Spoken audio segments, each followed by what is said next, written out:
Good afternoon and welcome to a new city in the world that I'm visiting. This is Delhi, a city with a population of 32 million people, and we literally just landed in this city today. Today is going to be a chill day. We're doing a little bit of a first impressions of India, first impressions of Delhi, and I have to say, so far, it's been a crazy experience. It's been insanely busy. There have been so many cows. It's a busy place. But with that said, we're gonna go ahead and try our best to explore what the city has to offer within a day. We're gonna take it pretty relaxed, pretty chill, but the point is to get a feel for the city, a feel for this country, and start to make our way around this city. So without further ado, let's go ahead and get started with our day.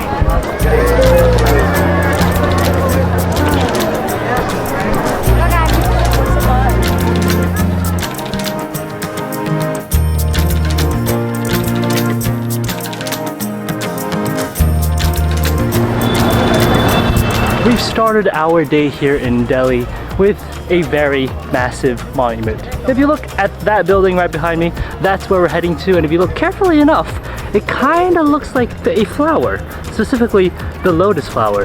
This temple here is called the Lotus Temple, and it's one of the major buildings of the Baha'i religion. We're gonna get closer to it and we're gonna learn a little bit more about this massive structure here in Delhi.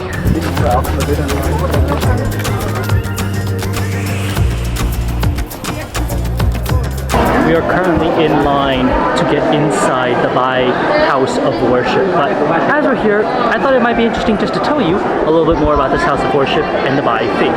The Baha'i people actually believe that all the sort of religions in the world are one sort of thing, that these are all designations by one idea of God. It's a very interesting religion, and it emphasizes peace and sort of that concept here in religion. Religion was originally founded by Baha'u'llah in Iran, but ever since then, when it was founded 180 years ago, it's expanded all around the world, and there's actually a really large community of them here in India.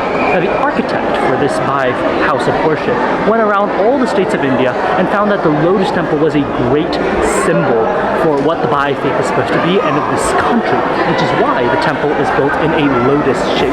But it took much research and much traveling around India in order to come to the shape that they ultimately decided on. But the religion is one that is very peaceful. It's focused on peace and of progression, and it's not one that's focused on divisions or saying that one religion is better than the other.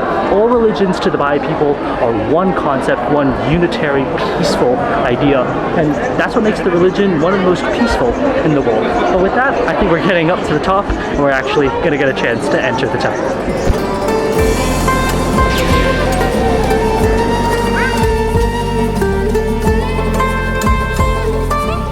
I have to say, being in that temple is quite an interesting experience. It is eerily quiet in there, and everyone's just sitting down in this massive hall. But it is interesting that the echoes in there are really loud, and they allow some birds that fly in, and you just hear the natural chirping inside the temple. It is a very interesting experience. Very quiet, very peaceful, and sure enough, a house of worship for the Baha'i faith. I mentioned just now how inside the temple you feel so peaceful and quiet, but once you leave the temple complex, it's back to the hustle and bustle of Delhi.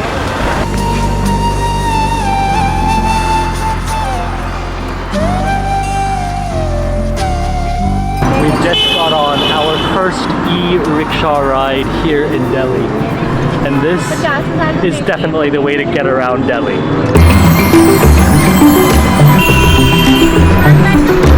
I think one thing I'm realizing about the traffic here in Delhi is that it is extremely noisy.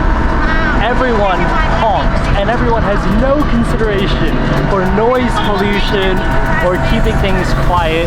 People are happy to honk away, and especially the rickshaw drivers, they do not care about honking. But I think that's what India is all about. You have to come here for that experience, for the vibrant sounds, the senses in every corner just being overwhelmed. That is what India is all about, and that is an incredible first impression of this country.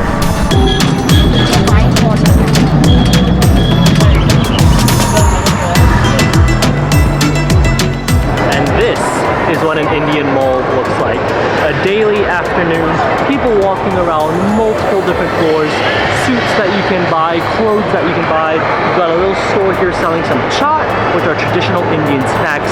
It's just a vibe that you don't get anywhere else in the world. And India is so unique for this. You've just got people who are just having a casual afternoon here in this massive mall.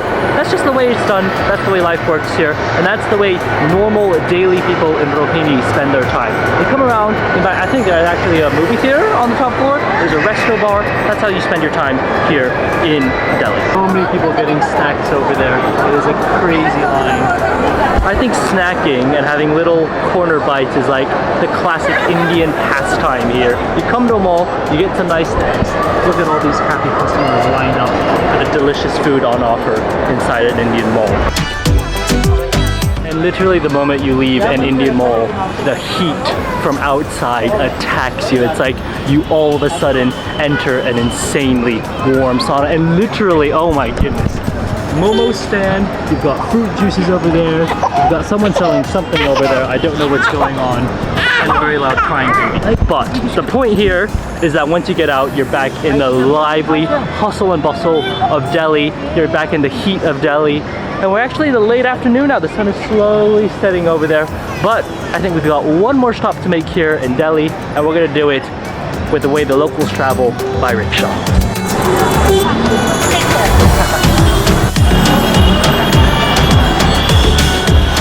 I don't think I've ever seen that many rickshaws in one consistent line, in just one road, packed like sardines.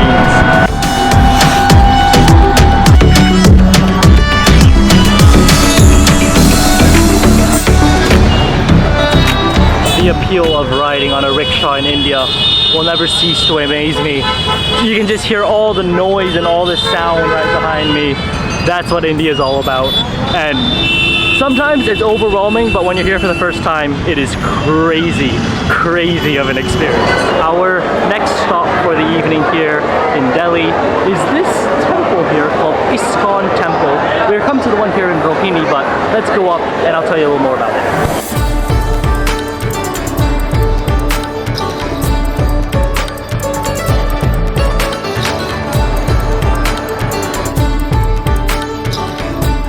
Take a moment out from the temple because there's so much going on here, but this is like religion plus capitalism combined together, creating a convention center almost.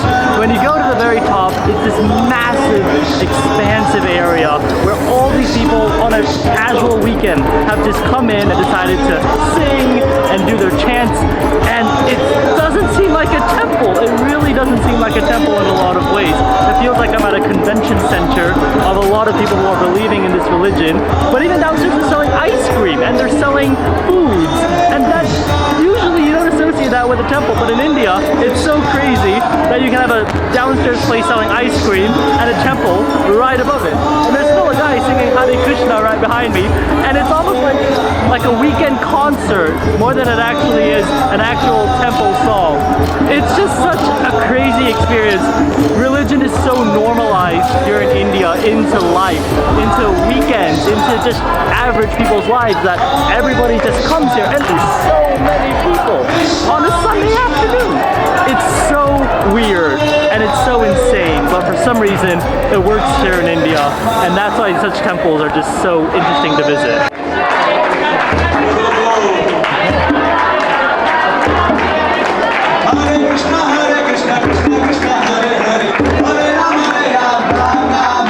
Ice cream stand, Momo stand, more popsicles. It seems more like a food court than a temple, but that's what temples here in India are like. It's a food court plus a convention center plus a concert in the middle.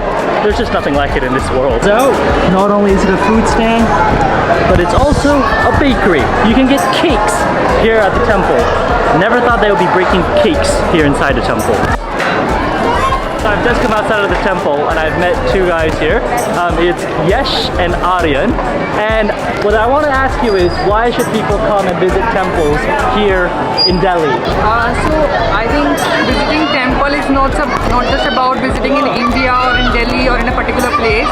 Visiting temples means connecting to your own soul, connecting to your own self, and this is the place where we find our real self. We find the connection between us and divinity, the Almighty. It still strikes me as weird to cross a road without any shoes on and do it barefoot. I don't think I've ever done that in my life before, but millions of people do it here in India, which is kind of bizarre to me. I think I'm gonna go ahead and end the video here in Delhi. As a first impressions of the city, I have to say it's chaotic. It's energetic, it's vibrant, it's got so much energy, but it all works together. Cows walking on the street, temples with food centers in them. It's such a unique place to be, and it's so, I've been to so many places, I've never seen anything like this. I've never seen anything like India, but this is what it is. I mean, look at all these fruit stands behind me. We're talking about like 9, 10 o'clock at night, and there's still so many fruit stands. It's just such a vibrant place, and I've never seen anything like it before, but that's what India is about. That is why you come to India. But with that, I hope you guys have enjoyed this video as a first impressions here in Delhi. If you have, please give it a thumbs up and subscribe for more food and travel videos. And I'll definitely have a lot more videos coming from India, so make sure to stay tuned. And I'll see you all on the next one.